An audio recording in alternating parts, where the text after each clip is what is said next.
बहन की शादी को 6 साल हो गए, मैं कभी उनके यहाँ नहीं गया। ईद शब रात अम्मी या अब्बू चले जाते थे।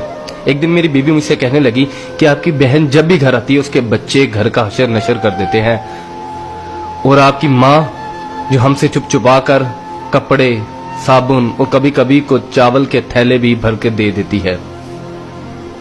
अपनी माँ से कहो ये हमारा घर है, कोई खैरात सेंटर नहीं।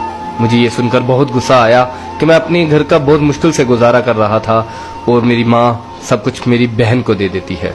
बहन एक दिन घर आई हुई थी तो उसके बेटे ने टीवी का रिमोट तोड़ दिया। मैंने माँ से गुस्से से कहा कि माँ, बहन को कहा करो ईद के दिन आया करे, और ये जो आप साबुन, चावल और ये जो चीजें देती हो इनको बंद करें।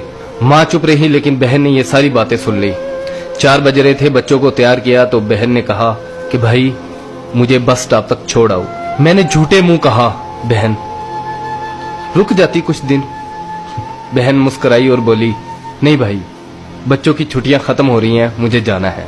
फिर जब हम दोनों भाइयों में जमीन का बंटवारा हो रहा था तो मैंने साफ इनकार कर दिया कि मैं अपनी जमीन से बहन को हिस्सा नहीं दूंगा।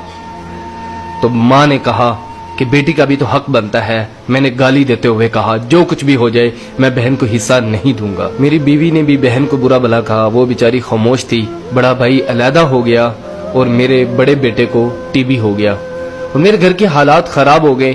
जितना सब कुछ था मैं उसके इलाज पे लगा चुका था। मेरे पास इलाज करवाने के पैसे नहीं थे, मैं बहुत परेशान था।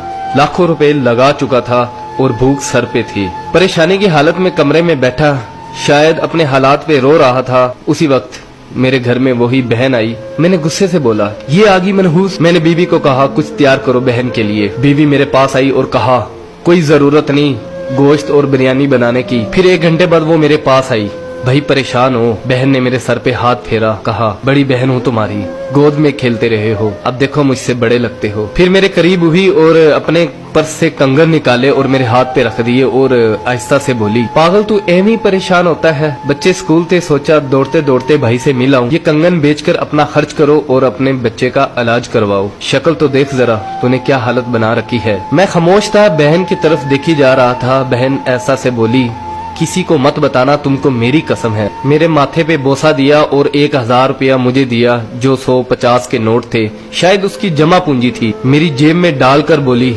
बच्चों को गोश्त ला देना और परेशान मत हुआ कर। जल्दी से अपना हाथ मेरे सर पे रखा, देख कितने बाल सफेद हो गए। वो जल्दी से जाने लगी तो उसके पैरों की तरफ देखा तो टूटी हुई जूती पहनी हुई थी और पुराना सा दुपट्टा ओढ़ा हुआ था। जब भी आती थी वही दुपट्टा ओढ़कर आती थी। बहन की इस मोहब्बत में मर चुका था मैं। हम भाई कितने मतलब प्रस्त होते हैं, बहनों को पल भर में बिगाना कर देते और बहनें भाइयों का जरा सा दुख बर्दाश्त नहीं करती। मैं हाथ में कंगन पकड़े जोर जोर से रो रहा था, उसके साथ मेरी आंखें भी नम हो गई। अपने घर में खुदा जाने वो कितने दुख सह रही होगी। कुछ लम्हे के लिए अपनी बहनों के पास बैठकर हालचाल पूछ लिया करो, शायद उनके चेहरों पे कुछ लम्हों के लिए एक सुकून सा आ जाए। बहनें माँ का रूप होती हैं और भाई बाप का रूप होते हैं। स्टोरी अच्छी लगी हो तो